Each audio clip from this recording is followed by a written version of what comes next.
வேலுமணி மற்றும் நத்தம் விஸ்வநாதனுக்கு துணை பொதுச் செயலர் பதவி வழங்கப்பட்டிருக்கிறது. இருந்தாலும் தாங்கள் அவற்றை ஏற்கவில்லை. தங்கள் விருப்பத்திற்கு பதவி வழங்கப்பட்டிருக்கிறது, தாங்கள் அவற்றை ஏற்கவில்லை என்று கூறி எஸ்பி வேலுமணி உட்பட 9 நிர்வாகிகள் எடப்பாடி பழனிசாமிக்கு கூட்டாக கடிதம் எழுதியுள்ளனர். பொதுச் செயலராக எடப்பாடி எடுத்த முடிவால் 2021, 24, 26 ஆகிய ஆண்டுகளில் நடந்த தேர்தல்களில் எல்லாம் தொடர் தோல்வியை சந்தித்ததாகவும் இந்த கடிதத்தில் குறிப்பிடப்பட்டிருக்கிறது. இதுகுறித்து பேசுவதற்காக மூத்த பத்திரிகையாளர் டி ராமகிருஷ்ணன் இணைந்திருக்கிறார். பேசலாம். வணக்கம் சார். அதிமுகவில் அதிருப்தி குரல் வலுப்பதாகத்தான் தெரிகிறது. எஸ்பி வேலுமணி உட்பட 9 பேர் இந்த அறிக்கையை அளிச்சிருக்கிறாங்க. நீங்க அளித்த பதவி எங்களுக்கு வேண்டாம் என்று சொல்லி எடப்பாடி பழனிசாமிக்கு எழுதியிருக்கிறாங்க. உங்களுடைய கருத்துக்கள் என்ன?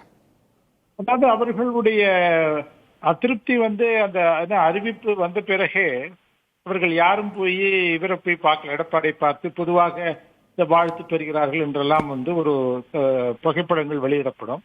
அது மாதிரி வெளியிடப்படவில்லை. அதனால அவர்கள் அவருடைய அதிருப்தி அப்பொழுதே புரிந்துவிட்டது. இரண்டாவது, அவர்களுக்கு தாங்கள் எந்த பதவியிலிருந்து நீக்கப்பட்டோமோ அந்த பதவி அவர்களுக்கு கொடுக்கப்படவில்லை. அதற்கு பதிலாக மாற்று பதவிகள் கொடுக்கப்பட்டிருக்கிறது. ஸோ கட்சியில அந்த பொதுச் செயலாளர் இல்லாட்ட மாவட்ட செயலாளர், இது 2 தான் முக்கியமான பதவிகள். மற்றவை எல்லாம் ஒரு அலங்கார பதவிகளாகத்தான் இருந்திருக்கின்றன. ஸோ அதனால அவங்க அதை இது பண்ணியிருக்காங்க. ஸோ இது அவர்களுடைய கட்சியிலிருந்து விலகுவதற்கோ இல்லாட்டா இவர் மீண்டும் ஒரு போர்க்கொடி துவக்குவதற்கு ஒரு நியாயத்தை உருவாக்குகின்ற ஒரு செயலாகத்தான் இது தெரிகிறது. திமுகவோடு அதிமுக கூட்டணி பேச்சுவார்த்தைகள் நடந்தன என்று சொன்ன பிறகுதான் இந்த மாதிரியான அதிருப்தி எழுந்திருக்கிறதா?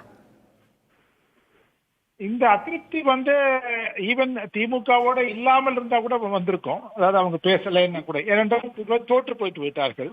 ஓகே, அதனால அது திமுகவோட போக பார்த்தாரு, முயற்சித்தாருங்கிறது அது ஒரு காரணமாக வைத்துக் கொள்ளலாம்.